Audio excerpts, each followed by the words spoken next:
আজই ডাউনলোড করুন আর এনজয় করুন আপনার পছন্দের শো। ওই লোকটা কিন্তু বেছে বেছে ক্রিমিনাল মারছে। তা তো আইনের করার কথা ছিল। যারা আইন নিজের হাতে তুলে নেয় তারা যে কোনোদিন একটা বড় বিপদ ডেকে আনতে পারে, নিজের জন্য এবং নিজের আশেপাশের মানুষজনদের জন্য।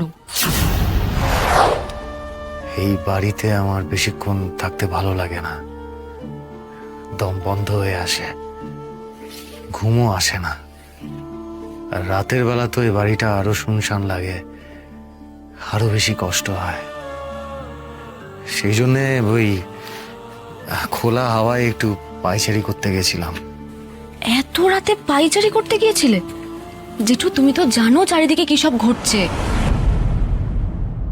ওরে পাকা বুড়ি, তুই আমাকে এত সাবধান করছিস, এত রাতে তুই কেন বাড়ি ঢুকলি বলতো? হ্যাঁ, সত্যি কথা বলতে আজকে রাতে বাড়ি ফিরতে আমারও বেশ ভয় করছিল। এখন তো আবার ওই বজরংবলীর দূত নাকে ও তো সারা রাত বাইরে ঘুরে বেড়ায়।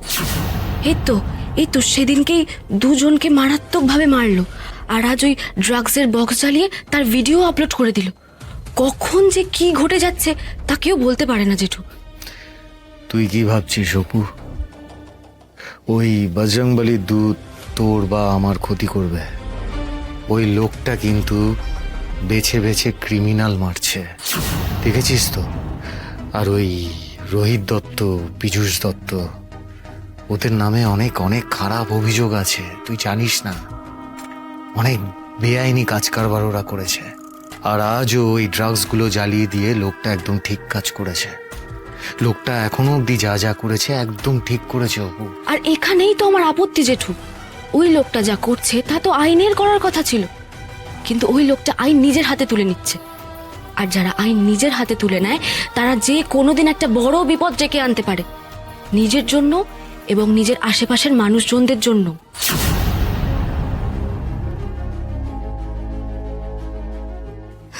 অনেক রাত হয়ে গেছে, তুমি এখন ঘুমিয়ে পড়ো। আর প্লিজ রাত্রিবেলা একা একা বেরিও না, আর আমিও বেরোবো না। ওকে, গুড নাইট। আমি আসছি, তুমি ঘুমিয়ে পড়ো। Good night.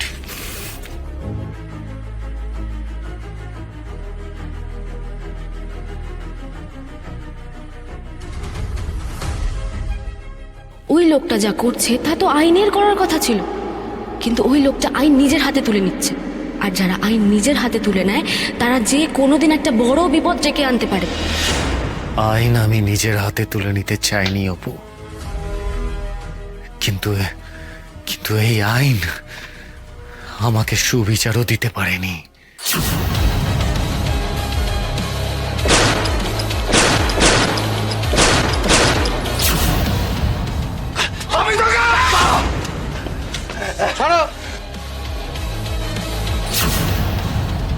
বলেছিলাম না, I will finish you সাক্ষী।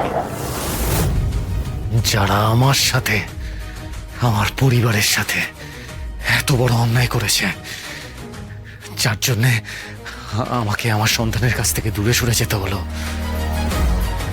তাদের আমি নিজের হাতে শাস্তি দেব।